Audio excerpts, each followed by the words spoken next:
Vostès van signar el 2007, hi ha un pacte per la convivència i el civisme que el van signar totes les forces polítiques aquí presents, en el govern i a l'oposició, i es deien coses molt clares sobre com s'ha d'actuar i què es vol per una ciutat cohesionada, no discriminatòria, on no es fomenti el racisme ni la xenofòbia. En tot cas, nosaltres recollim aquest pacte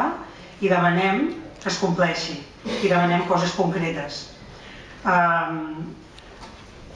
Una de les coses que ha fet que aquest manifest sigui popular i sigui subscrit per moltíssima gent és que fuig del simplisme que moltes vegades es fa servir la polarització entre bons i dolents o entre blanc i negre. Aquest manifest planteja una anàlisi de la realitat de la ciutat de Badalona i una anàlisi del que comporta la convivència quan hi ha arribades migratòries que incrementen la població amb un nombre significatiu i sobretot quan aquest increment del nombre de població se centra en una ciutat on encara hi ha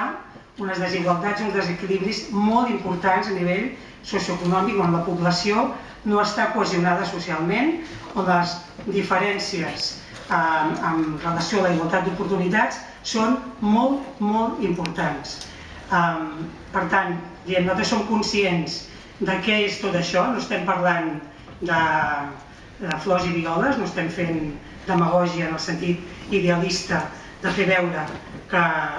no passa res, de fer veure que no hi ha problemes, però sí que, seguint una mica la metàfora aquella del bosc i de l'arbre, també sabem, perquè les entitats que han promogut aquest manifest treballen dia a dia en els barris i coneixen la realitat d'una manera absolutament realista, sabem que hi ha moltíssimes experiències i moltíssims guanys que són invisibles, que la ciutat no els veu.